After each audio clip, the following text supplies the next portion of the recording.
Hey, what is going on YouTube? This is Robert, and today we are going to be talking about cards, or more specifically graded cards, I suppose. Now, I'd say this is a long-running issue that has recently picked up a lot more traction purely because of the fact that it's just somehow got into the Twitter algorithm and it has passed across, all of the different various areas, I suppose, of social media, leading to it even coming up on my timeline in several different occasions, of which we're going to run through. Now, unfortunately, not everyone, I suppose, is so lucky to get a little bit of spotlight, a little bit of traction when they post about this and when they talk about this, because it just doesn't happen. For every case that might be shown to us, there are probably 10, 20, 30, or even more that don't even get highlighted, don't get solved, or don't have any sort of interaction of the sort that might lead to them getting a resolution to their problem. This problem is obviously currently PSA and Beckett employees, because I don't think it's the shipping companies, but it's the employees stealing cards, and not any cards. Currently it is One Piece. That is the focused area that we're going to be talking about and going over, but I'm sure across the board there are probably many more. There are probably Pokemon, sports, Yu-Gi-Oh, Magic. I'm sure there are lists upon lists that we could go through that have also been stolen. And the thing is that they're not really making it simple, I suppose, for themselves. They're making it extremely obvious, because in one case it's 187 cards were submitted and 186 were accounted for. If you were going to make it that sort of thing, don't make it so obvious, seriously. It'd be like someone giving you $1,000 or £1,000, you counting it and saying there's only 999, and they'd be like, well, no, I gave you 1,000. If someone literally gave you 10 $100 bills and then you said, well, I've got 999, the math does not math. And in one of the other cases, someone even had just all of their cards taken. That's it, plain, simple, easy. It's really difficult to me that if someone is I'll probably do it for the thumbnail, but it's literally the Patrick scenario in SpongeBob, where it is so I submitted my cards. Yeah, you did. And you received my cards. Yes, we did. So what grade did my cards get? Oh, what cards? I really can't fathom the employees or people who go through this and will end up getting caught because of the amount of traction that things are now getting. Things will be looked into, and beyond that, or the companies will lose a substantial amount of money in the end as time progresses, because more and more people will come to the realization that, oh, my card hasn't been stolen by a USPS, UPS, FedEx, whatever employee. It's been stolen by a PSA or Beckett employee, and those people will get caught in the end. They have surveillance, they have cameras. I don't understand why you'd risk something for a singular card, even if the value of the card was 50,000. Why are you risking that? You're risking police intervention, you're risking losing your job, you're risking that then being noted down that you are a thief and being charged as such, and that you've stolen property. And in most cases, some of the cards are literally 500, 1,000, 1,500. It's not going to make that much of an impact in the long run in comparison to your job. So let's run through this. So first and foremost, it was Gacha Game that put out, or Tanya, put out the fact that they are in shock. We shipped 187 cards to PSA through local post services, and the most expensive manga card is missing. And this is exactly what I mean. Realistically, out of 187 cards, you're telling me that one card goes missing. It's a manga. It's an expensive manga at that. So currently it is about a $750 manga card, because it's the Japanese one that they had submitted. They pulled it as well, which makes it even more special for people. When you pull something and you submit it, it just makes it a little bit better. And yes, a PSA 10 is 1,000, 1,100, 1,200 in the end. It's not the massive bump up compared to the English variation, but at the same time, it's an expensive card. And then they obviously go on to state the fact that this is a serious case of theft, and they're still trying to process it. Yes, they were shipped a batch of 187 cards to PSA through local post services. We've done this many times before and nothing ever felt unusual. Today, PSA confirmed they only received 186 cards. The missing card is the most expensive manga in the entire shipment, so it's definitely not a coincidence. I'm pretty sure it was stolen at this point. We triple checked everything, counted and sealed it, and made sure we did everything we're supposed to. Somewhere between our hands and theirs, the highest price value card just seems to have disappeared. One Piece cards have been in crazy demand lately, especially something like a boa manga.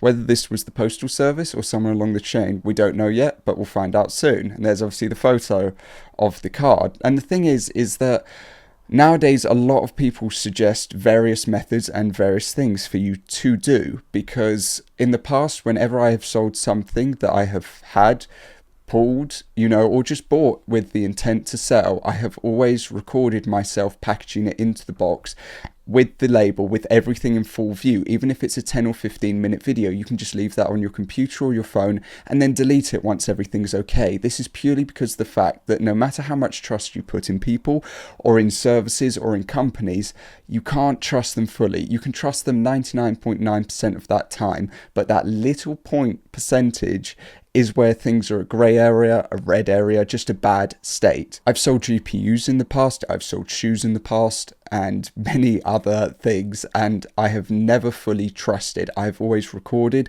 whenever the value comes to a certain stage. It's just my safety net, it's my safety guarantee, and you keep it until everything is good, whether that is getting feedback, whether that is being paid out, or whether that is getting your cards back. It is something I've always done as a safety measure. And in this case, I'm sure they've probably got the same. They've probably got proof of all of the cards, everything listed, everything out. I'm sure they've taken every measure possible. And even after that, Tanya went on to talk about the process, about people with similar stories and similar incidents where somebody sent in 190 cards and 34 of them went missing, the most expensive being 75,000 in graded value.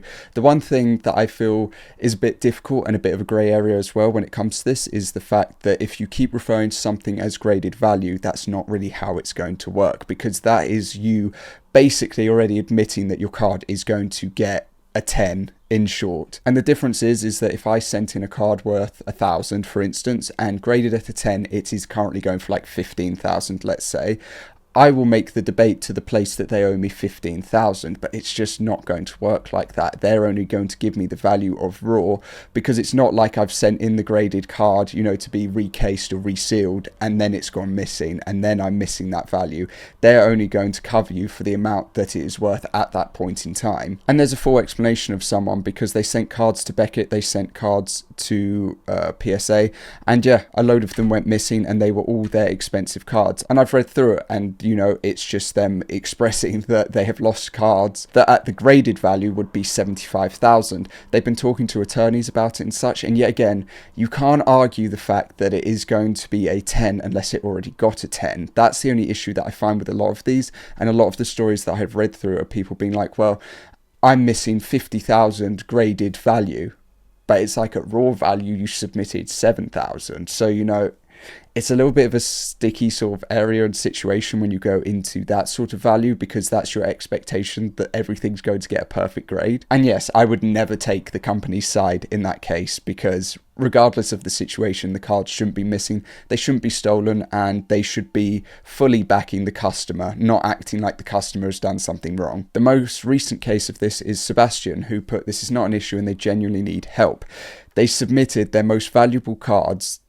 As you can see, they are really decent pulls. They are insane pulls for Mangas and the Gear 5 Luffy. And oh god, they're all missing. They're all gone. So they go on to state that they're sharing this calmly and in good faith. They're not asking for money. They just want clarity, transparency, and to understand what happened to their cards and to get them back. They're fully open to resolving this privately. They just need people to step in and help. They're an active One Piece player and collector, not a store or reseller. The cards represent years of collecting, trading, and passion for the game. Trusting a company, it is true that it's not a decision you should take lightly when trusting companies, because you're just putting the faith of what you have into them. As you can see, for the context, they put the cards. Even conservatively, the raw value of the cards is tens of thousands, which is true. It most definitely is. They shipped the package via USPS, which was express, fully insured. Someone even confirmed that someone at Beckett acknowledged them and has the receipt as of such that they received them. However, they then go on to receive something that states that there's nothing, basically, that their item was received, 20-day service, and so on and so forth, but that they received a box with nothing inside. Even on their online submission, it says submitted, not received. And they've reached out constantly and such to them, talking about it and everything, and nothing's really happening. Now, obviously, Beckett then responds, because social media does as such.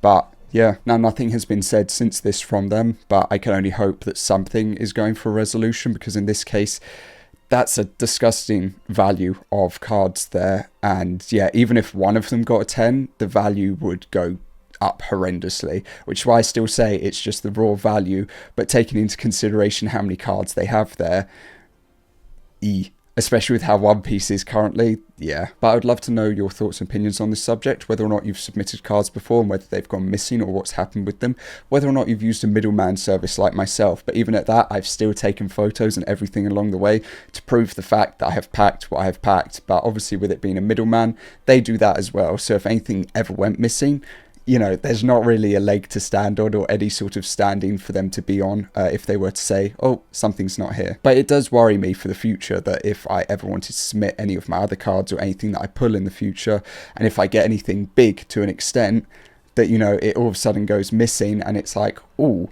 what do you mean it's gone missing? Because then it puts that doubt into your mind that why should I trust these companies? And if it's happening with these two companies that are two of the largest out of like 3 in the world, then what's to say it doesn't happen with the smaller ones on just a smaller scale that's not mentioned? There have even been cases where people have submitted a card that's pristine and looks perfect, they expect a 10, they get a card that says like a 7 or a 6, and it looks nothing alike to their card, like it's been swapped for somebody else's. What's to say they don't do that on a consistent basis, that they don't just swap cards around or grade cards poorly for the purpose of swapping them yet again? The last time I submitted cards, it went horrendously. I did not get a single 10. There were 15 cards that I'd submitted, and the highest was a 9.5 or 9.5. It was with Beckett, and I feel like the person just cooked me on purpose. I really do. They did not like me. So yeah, and that can happen. But anyway, like I said, let me know your thoughts and opinions down below, whether or not you've submitted cards recently, whether you're waiting for cards, or whether you've had something like this happen to you. In any case, I hope that it has been resolved and that you've got your cards back, or they have given you the value of what your card was, because they can't give you price of it, like I said, unless it's been graded and then it's gone missing. They just can't give you that value. It's just not how it works. But yeah, that is going to cover it for me. So I do hope that you have a good rest of your day, and I will see you all next time. Peace.